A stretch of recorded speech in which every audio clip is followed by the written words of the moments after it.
What if I were to tell you that the cornerstone of our democracy is actually missing? In 1792, stonemasons laid the cornerstone for the White House. It's the first government building in Washington. Now, descriptions of this stone vary from something small that you can carry to something that's massive. The men who placed it were brothers in one of the world's most secretive organizations. Of course, the Freemasons. The day after it's placed, the stone vanishes. This thing just disappears. Some people say that the stone was inscribed by our founding fathers. Others say it was hollow, that it contained landmark documents of great, unimagined wisdom. Many believe this is stolen by the Masons themselves, but they, of course, deny any involvement. Whatever the case, nobody has seen the White House cornerstone for more than 200 years, and let me tell you right now, I want to know why. I'm Brad Meltzer. I've spent my life collecting stories. The best include signs, symbols, and codes, secret meanings that are hidden in plain sight. Some have become the basis for my novels, but I've only scratched the surface of what's out there. And now, history has given me the resources to investigate the rest. This is Decoded.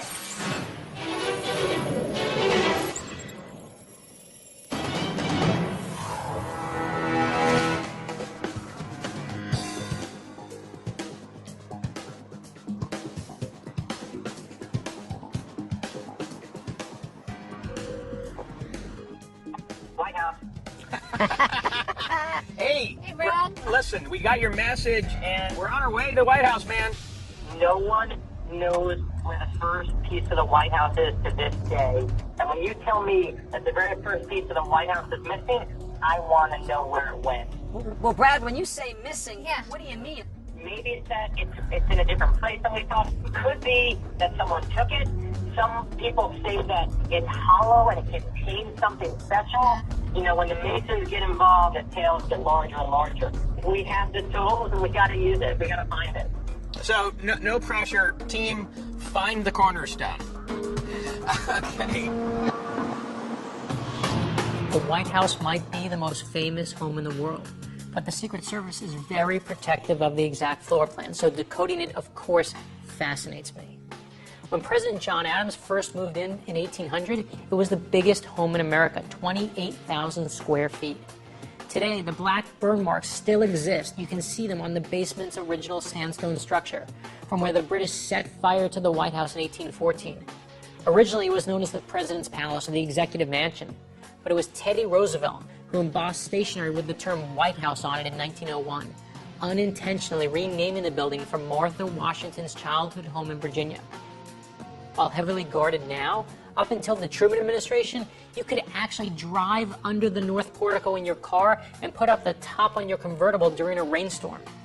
The West Wing was completed in 1930, and the White House complex, as it's called today, measures some 55,000 square feet.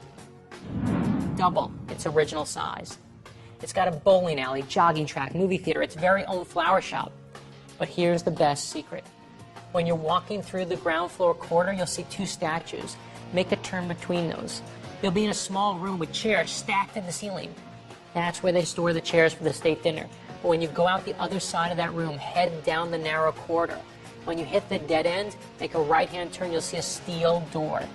That is the entrance to the bomb shelter, the true hidden secret tunnel that's below the White House.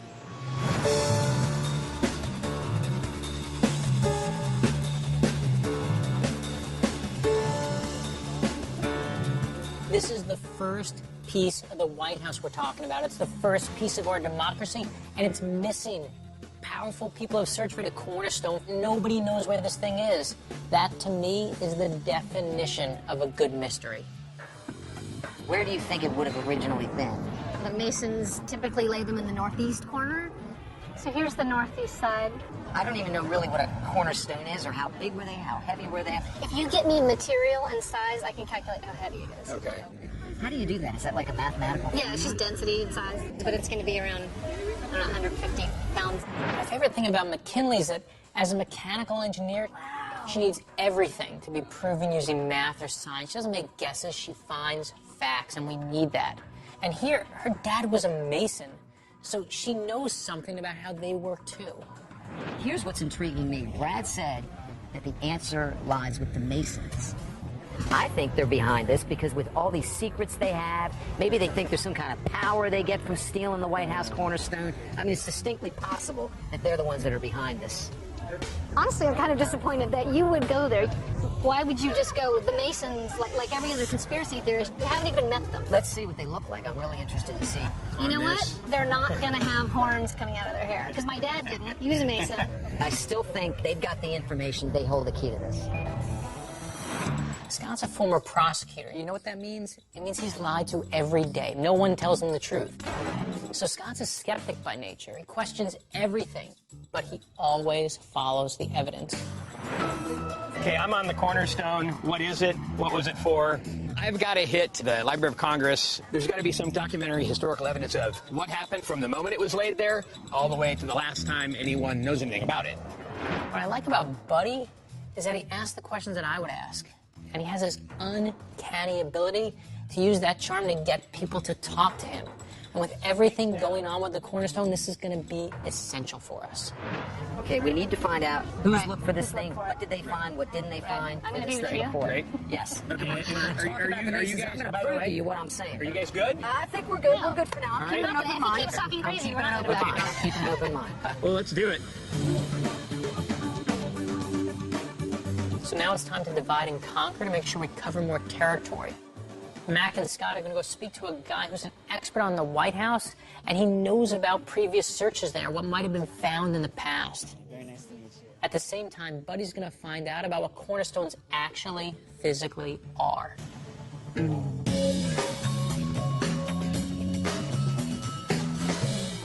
In Washington, the cornerstones served a dual purpose. They were functional, but they were symbolic of this new government, this new order. So it was the most important stone of the building. What about the size of one of the stones? The actual size, in dimensions? Well, it depends on which building. Let's say these. This is granite. It's 6.5 feet by 6.5 feet by 2.5 feet high. By comparison, how much larger would you say that the cornerstone of the White House might be? Well, the White House, we don't know specifically. It was said to be a large stone that was placed there. I understand that sometimes there are brass plaques or plates put in a cornerstone. Well, certainly for the White House. There was a brass plaque that was placed under the cornerstone at the White House, listing the people that were there, maybe a blessing, the date that it was placed. So I'm wondering if cornerstones were ever used as a sort of time capsule. Yes. Some early cornerstones were hollowed out. Okay. And a zinc or copper container was placed inside and then sealed. I'm wondering if there might be something worth finding in the White House cornerstone. The thing that would be worth finding would be the brass plaque. From what I understand, cornerstones were either ceremonial or functional. So the idea that cornerstones were sometimes used as time capsules made me think it's even more likely that someone stole it.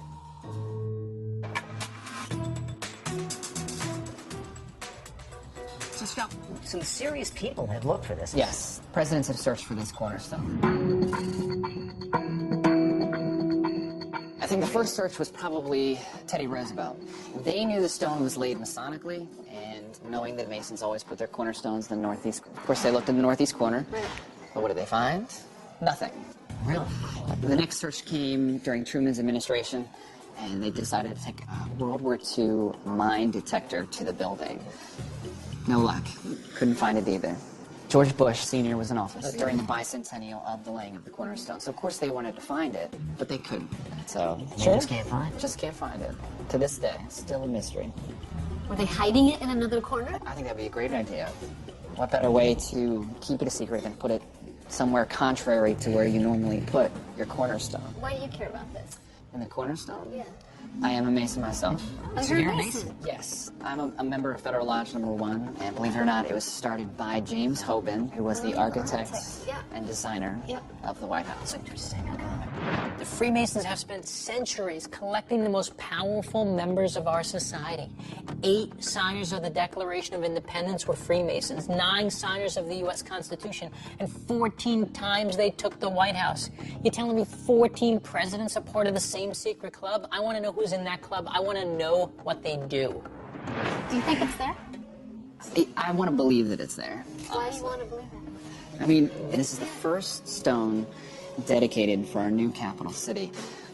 You know, when they were founding our government, the idea was not that it would last for 5 or 50 or 500 years, but to last forever. And I think this stone is a symbol of that. Scott, maybe this stone is actually missing. Sure, so there's always a chance that it's missing. Who would want to steal the White House cornerstone? You know, I don't think how I should answer that question. Maybe someone who would want to keep it a secret, to preserve it and make sure that it lasts forever. Who would want to keep it a secret? You? The Masons?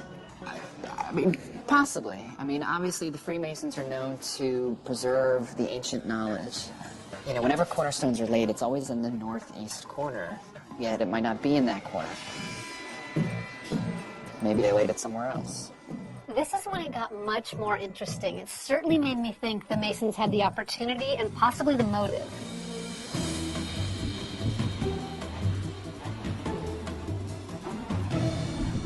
Trying to figure out the location of this White House cornerstone. Do you have anything in the archives on the cornerstone specifically? Well, let's look. White House cornerstone, I would think there'd be pages that would come up. Well, I only have one specific account. You're kidding. No. There's one document? Right. That's remarkable. Well, I guess we're going to need that one. Here, follow me. You know, in my experience, there are usually volumes written on historical events, like the laying of the cornerstone. The fact that there was only one single letter in this case was very suspicious to me. Okay, so this is the City Gazette, printed November 15th of 1792. Whoa, there it is. A letter from a gentleman in Philadelphia to his friend in Charleston dated October 20th, 1792. From a gentleman in Philadelphia. That's interesting. It's a nameless gentleman. So on Saturday the 13th, and the first stone was laid in the southwest corner of the president's house. The southwest corner. Southwest corner. Not what we'd think. Oh my word. Okay, it looks to me like after the ceremony they proceeded to partake in 16 different toasts, which whenever I've taken 16 shots, it's been hard for me to figure out where things were. Do you know what happened to the original letter? Somehow it resurfaced in 1946. Is there any explanation for where it was in the intervening 150 years? We're not sure what happened. It is. This concerns me because how do we even know that this letter, written by a nameless author, is an actual account? We have no way of knowing. Okay, here's what I think. When you write something secretly, then there's got to be some truth in there. There's something in there that for some reason you don't want people to know that you gave away, and that to me is one of the most trusted sources of history.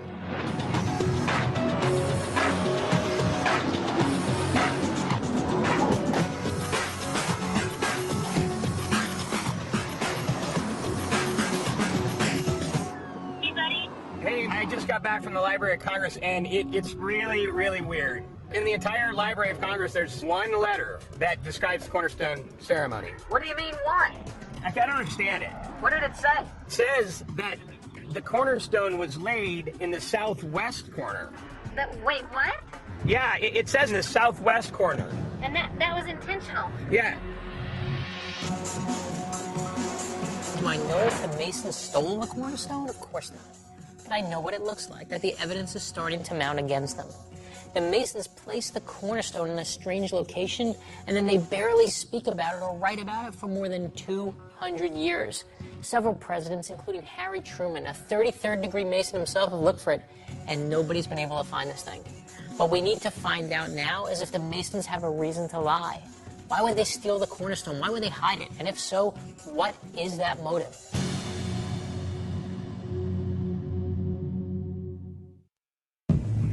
The cornerstone of the White House, the very first stone laid in our Capitol, has been missing for more than 215 years. And nobody knows where it is. And even though they deny it, all signs seem to point to the ultra-secretive organization known as the Freemasons. This is where people play the scary music. They say they're the likely culprits that took it. The Masons, of course, claim that they're innocent. But let's be clear, there are many people who think just the opposite.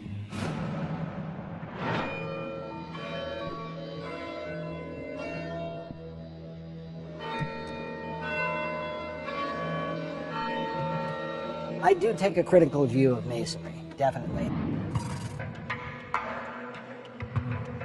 The greater population of Freemasonry, the average Mason that you would meet, is probably a very moral, upstanding member of the community. My real contention is with what I would call the inner core of Freemasonry.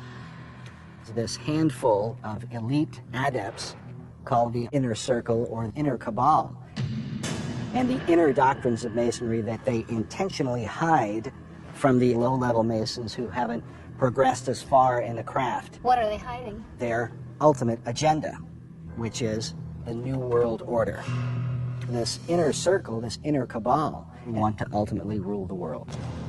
And the people of the world will be forced to conform to this belief system, and those who don't conform will be killed. And you believe that's what they believe? Well, I know that's what they believe because I've read their writings. A lot of their books that were reserved only for Masons have made their way out into the public, and people scan them onto the internet. So a lot of this information is laid open for the public to see, but most people don't go and seek it out. As well-researched as Chris Pinto's ideas seemed to be, I just did not buy it.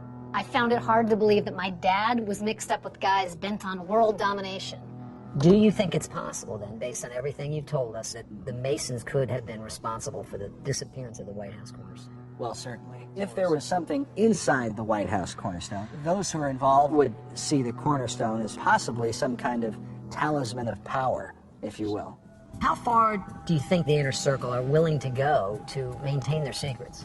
These are guys who have sworn blood oaths to have their throats cut and to be disemboweled before they reveal the secrets of their order.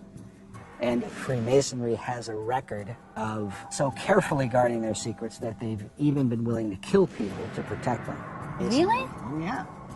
And willing to kill people, or? Willing to kill people, and they have killed people. Is there an example of that? Sure. Probably the most famous example of all is the case of Captain William Morgan back in 1826. According to the accounts of that time, Morgan had been a Freemason, and so he published their rituals for everyone to see. And so they kidnapped him, and then they told him that a council of Masons had determined that he needed to die. And they murdered him. Do you think that could happen again? I do believe that that kind of thing continues to go on even today. There's some who would write off Chris Pinto's suspicions as extreme, and I'm one of them. But the only way we're going to get to the truth is by talking to everyone. You have to listen to and consider every theory, especially when you're dealing with the Masons. They're a secret society. They keep secrets. That's what they do. But the bottom line is that the Masons don't want to talk to us. I know some people say that, and they don't really mean it, but the Masons don't want to talk to anyone. And you know why? Because everybody burns them. Everyone blames them for every bad thing that's happened in this world. But I'm going to do my best to get behind the wall of secrecy that's been there for centuries.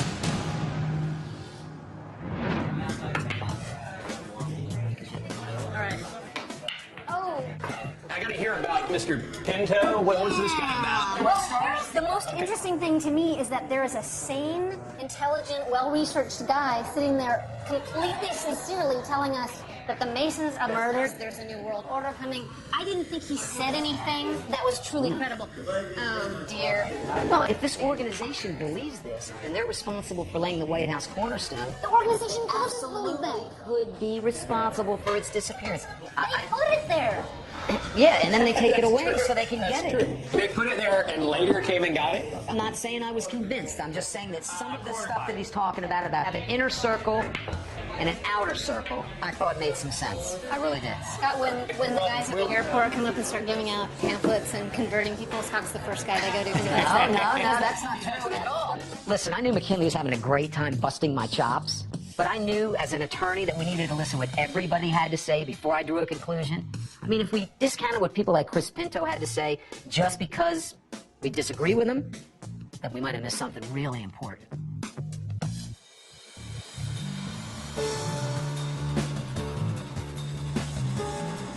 Hey, Brad, what's up? This is an unbelievable piece of news I just got. We have got permission to actually go inside the headquarters of Scottish Rite Freemasonry. Sweet. Not only that, they're actually bringing out their top masons to meet with you guys. They know the history like nobody else. This is a once-in-a-lifetime chance to ask them whatever you want to ask them. Okay, hey, we're on it and we're heading there now. Thanks, Brad. You have to understand, the Masons hide symbols in everything. And their official headquarters, which is known as the House of the Temple, is no exception. Started in 1911, it was modeled on the Persian tomb of Mausolus, the original mausoleum, which became one of the 7 wonders of the ancient world. It's got 2 giant limestone sphinxes that guard the entrance. They have human faces, but lions' bodies. And they represent 2 pillars of Masonic belief, wisdom and strength. The building itself is a labyrinth of rooms and passageways. Symbols like the 2-headed eagle, which represents power over east and west, decorate the walls. The biggest room is known as the Temple Room. It's where the Supreme Council convenes every 2 years to elect 33rd degree Masons. Just outside is the seat where a guard is placed, in the Tyler seat, to protect against non-Masons from entering. An inscription on the back of the chair says, "Know thyself," which was written on ancient temples. Albert Pike, the father of modern-day Masonry, he's always close by because he's entombed in one of the building's walls.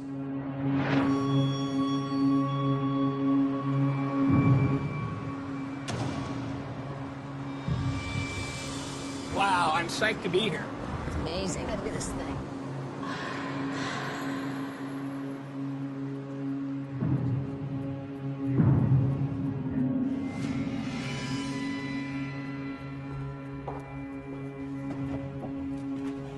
Yeah, this place is cool already.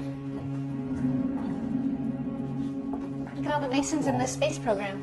John Glenn? Buzz Aldrin. You guys ready? Oh, man. Oh, look at that. Where do they get this stuff?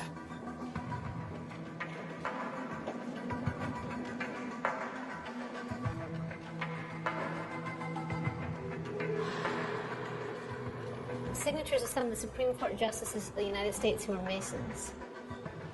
Many people with power at the origins of the country appear to have been Masons.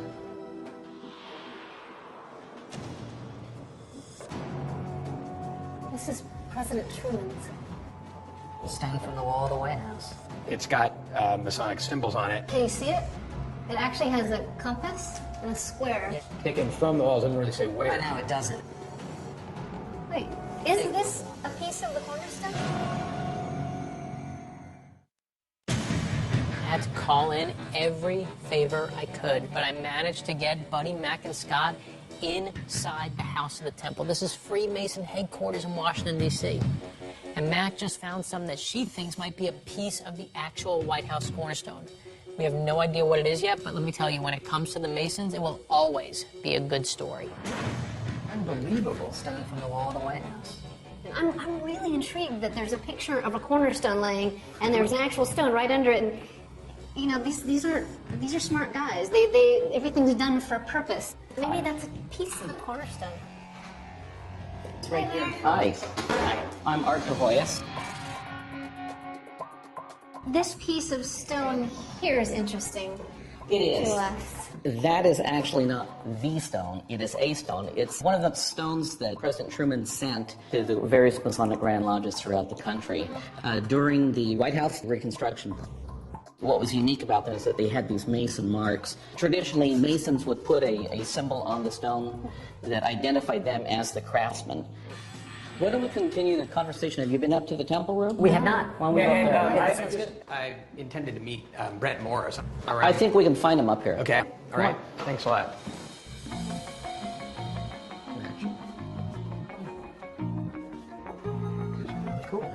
Oh, Brent.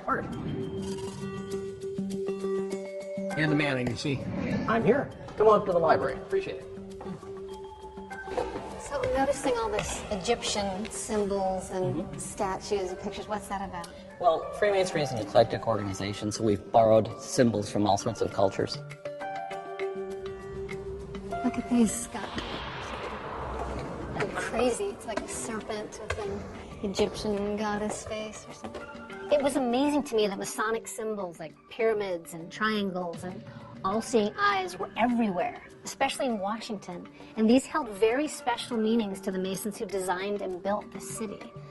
So the pyramid is said to represent the Great Pyramid of Giza, one of the 7 wonders of the ancient world. And it's a nod to the Masons' origins as builders. The triangle, with its 3 even sides, has been a sacred symbol for thousands of years. But to Masons, it reminds them of the 3 degrees of Masonry, the 3 orders of architecture. And for the Catholic Masons, obviously the Father and the Son and the Holy Spirit. And the all-seeing eye is the eye of providence. It's the reminder to Masons that the Supreme Being watches and judges his words and actions. So once I knew what to look for, I couldn't help seeing these on buildings and corporate logos and even on the back of the dollar bill.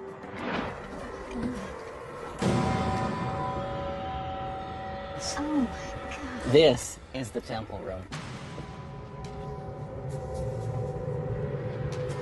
Very, very impressive. It's awesome, isn't it? Wow. Yeah.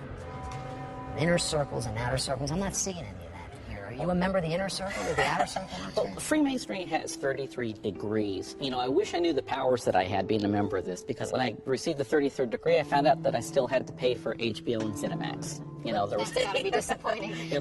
there were no great benefits that went with that. I mean, it's simply an honor, really. That's really what it is. Now, we've heard that the ultimate purpose of the Masons is to take over the world. I mean, how do you feel about that? Right. Yeah, I have read that.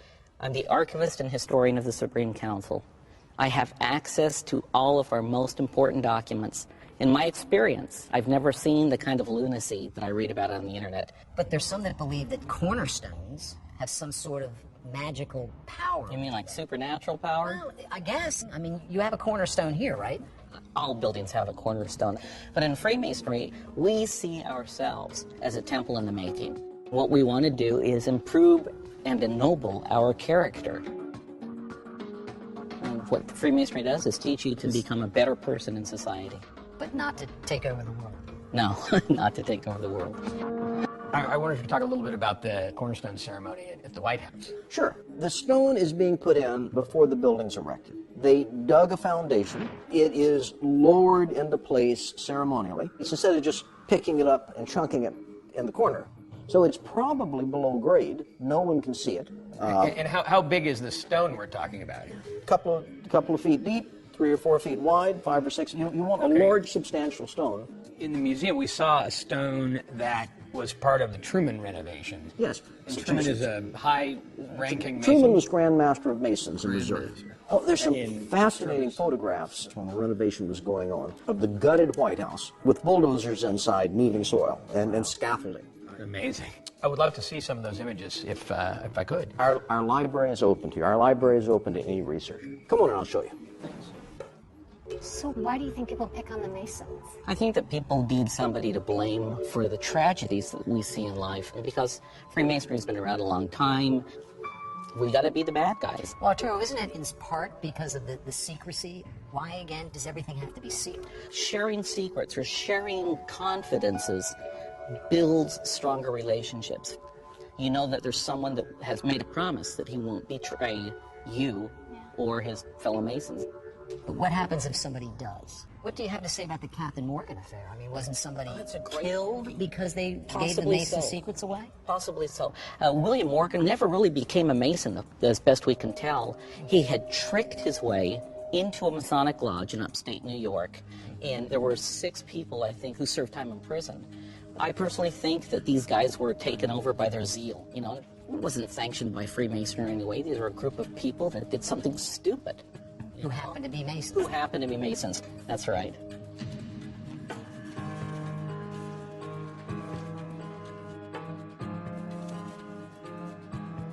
Bulldozing the basement of the White House.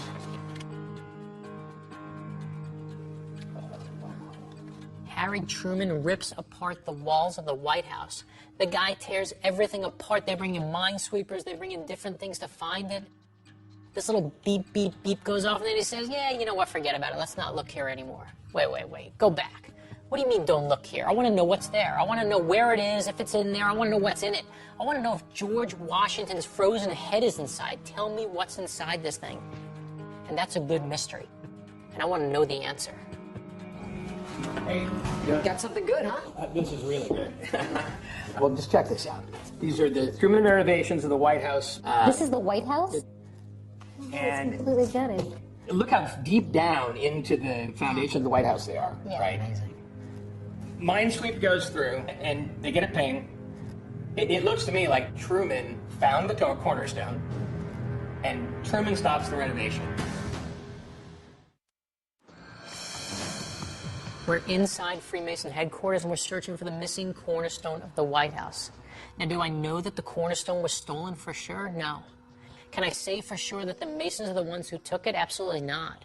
But it is starting to look like President Harry Truman, coincidentally, this is perfect, a 33rd degree Mason himself, may have known more than anyone suspected. These are the Truman renovations of the White House, 1952, 4 years of digging, looking for the cornerstone. Truman stops the renovation. Subsequently, Truman sends stones to all the lodges, the Grand Lodges in the United States, stones with Masonic markings on.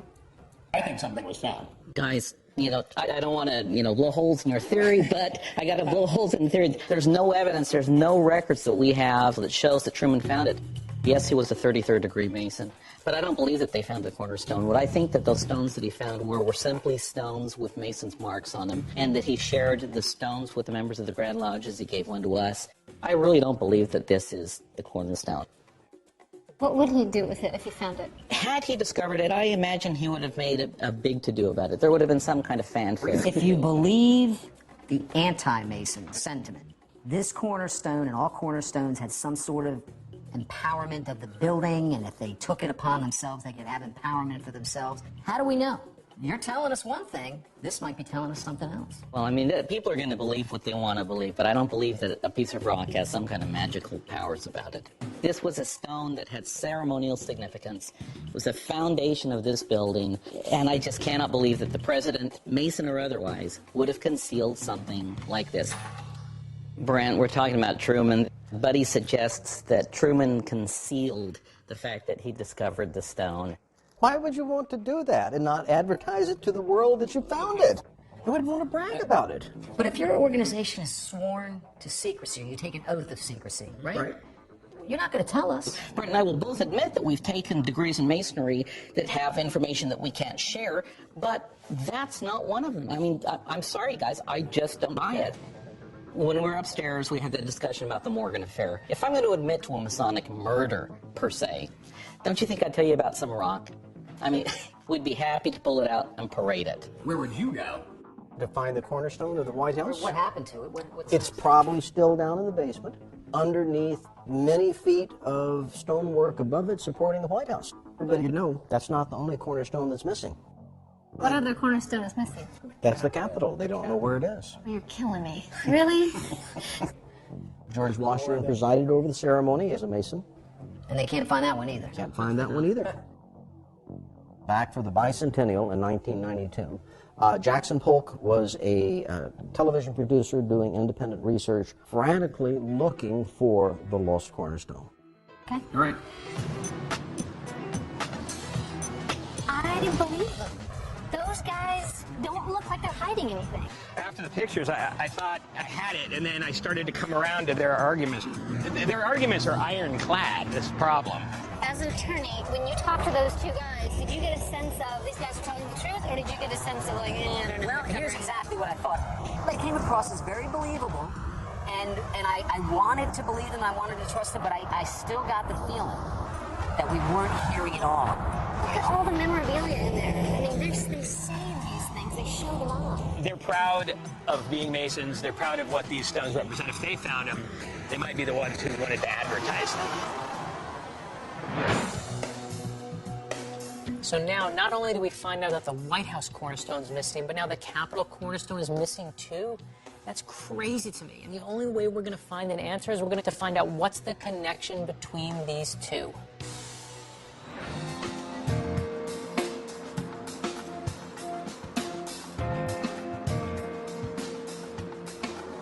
So when I have an answered for myself here is really how big, how heavy is this thing, how easy or difficult is it to spirit away. We're talking about a big stone. I've asked everyone, and no one can give me a precise size. The best estimate I've been given is 2 feet high, 6 feet long, and then probably 2 feet. So 24 feet cubed. We think it's made of some kind of building stone. So let's say granite. Granite. Yeah, granite is 150 pounds per feet cubed. Check it out, just for the stone, and this is without the brass plate or anything else, 3,600 pounds. Are you kidding me? It's about the weight of a car. There's no way 1 or 2 people or 3 people carry this thing away from the White House. Along, and it's going to leave a giant scar in the ground. So wherever you're going.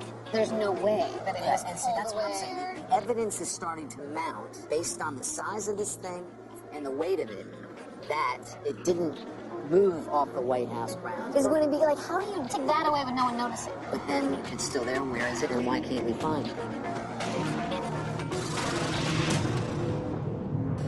So now I'm thinking, is it possible that the White House cornerstone was actually deliberately hidden? That it was never stolen?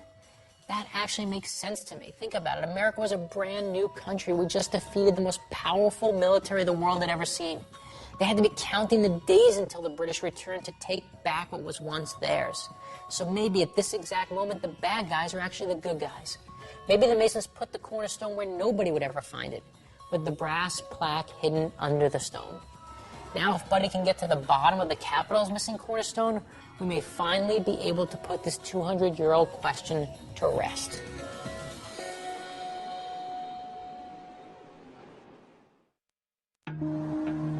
Here's the thing.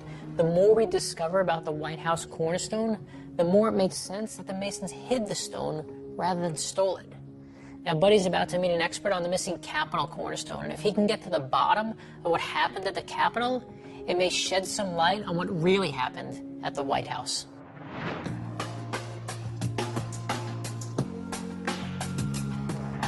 The iconic U.S. Capitol was anything but when it was first built on Jenkins Hill, overlooking the swampy new city. George Washington himself laid the original cornerstone during a Masonic ceremony back in 1793. But it was founding father Thomas Jefferson who insisted on calling the home of Congress the Capitol, because it literally meant in Latin, city on a hill. A crypt was built to hold the remains of President Washington's body below the floor of the rotunda. That's where he was supposed to be buried. But when his will stated that he'd be buried in Mount Vernon, it was left vacant. Until recently, they used to keep the catafalque down there. It's a platform that holds the coffin during a funeral, and it held everyone from Lincoln's to JFK's to Ronald Reagan's bodies. There's a steep metal staircase in the Capitol which leads to a walkway on top of the actual dome. The 365 steps inside obviously represent the days of a given year. But the best part of the Capitol is the part you can't see on the tour. When the building was first built, there was no air conditioning, so they used to have to pump air in through underground passageways. I've been down there crawling in these underground chambers, and they are amazing.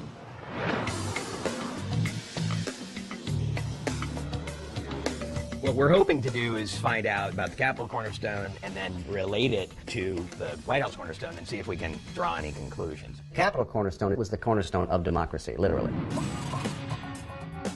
The cornerstone of the United States Capitol, the original, was missing. In 1988, for the 200th anniversary of the stone, the architect of the Capitol decided, okay, let's find it definitively for sure. Unbeknownst to him, there had already been a dig going on in the Senate. Really? A fella who had the keys on his belt to all the doors, an air conditioning mechanic for the U.S. Senate, named Charlie Scala. Charlie had been digging for it for months. You mean independently of anyone else? Yes. Right, here's Charlie Scala. Charlie did not have official permission to do this when he started. He just did it because he thought it'd be a good idea. I love this guy going rogue. Did he get in any kind of trouble for this independent dig? He could have and maybe should have, but did not, because he befriended several United States senators who were Freemasons and understood what he was doing. No. And when it came up as a problem in one of the meetings, they encouraged the architect of the Capitol to not only leave the guy alone, but help him find it. Wait. The two men who encouraged him to look further for this thing were Masons. And senators at the same time. Why didn't they find it, do you think? the architect of the Capitol, initially started the search for the cornerstone. But then he said, oh, well, we've looked in the Senate long enough. Politically, now we have to go look over in the House side. Unbelievable. They dug all under the southeast corner of the House wing and found nothing. Okay, so I'm confused and I'm trying to get this straight. Where do Masons usually place a cornerstone? These days, in the northeast corner of a building. These days. The northeast corner became important for cornerstones apparently in the early 1800s, after the White House and the Capitol were built. Okay. Where do you think it is? It's about 8 or 10 feet away from where Charlie's standing right there in that picture. Was he right there at the time that he was then taken off of Yes, the project? which frustrated all of us, because he was within 8 or 10 feet of finding the original U.S. Capitol cornerstone when the architect of the Capitol called off the dig in the Senate and said, oh, now we have to move to the House. And that was all politics. Now, honestly, I would think finding the cornerstone would be a good idea. What if they put something in the cornerstone that we can read now? What if they had a different constitution? Thomas Jefferson wasn't in the Constitutional Convention. He didn't get along with those guys, but they took his information. What if out of that they wrote a different document that maybe turned America from an agrarian society to an urban society? We're now an urban society. Wouldn't it be great to find that document now? And some people have speculated that that may be what's in there. When Jackson mentioned the idea of an alternate constitution inside the Capitol cornerstone, I was blown away. I mean, our entire legal and political system are based on the Constitution.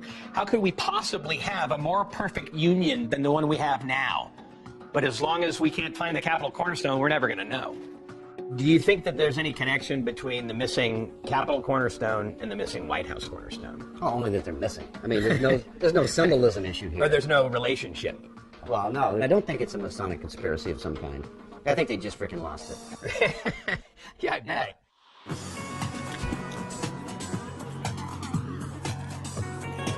What a hell of a ride. I felt like that was a crash course in American history. Yeah, no kidding. So what do you think? Well, I think that we've been looking for something that is exactly where it's supposed to be in the first place.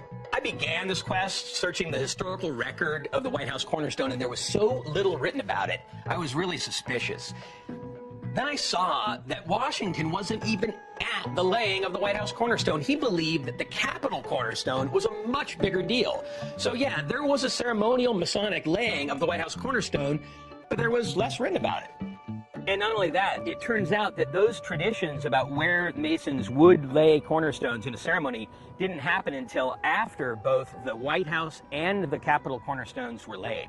And that's why I don't think the White House cornerstone is missing in the traditional sense that it's gone. Look, we knew it didn't get up and walk away on its own, but I just didn't think there was enough evidence there that it had been stolen. I learned from my interview with Jackson Polk that the cornerstone was structural, it was functional. If the cornerstone was truly structural and Truman had decided to get it out, he would have had to dig out not only the inside of the White House, but a ton of soil on the outside of the White House. So it would have been a huge, expensive, messy project, and it would have endangered the structural integrity of the White House. So I believe it's still there. It's the simplest explanation. It is, which sometimes is the right explanation. Yeah. When we first started this journey, the most important thing to me was to find that cornerstone, to put an end to the questions that some of the most powerful people in America have asked for over 200 years. I now believe the cornerstone is still on the grounds of the White House, just where it was in 1792, and I don't believe the Masons ever stole it. But there's something far more important. If we had found the cornerstone and put it on display, it's just a rock under glass like any other museum piece. It loses all of its symbolic power. But because the White House cornerstone is still, for all intents and purposes, missing, it retains its power as a symbol, and it keeps us wondering, thinking, and searching.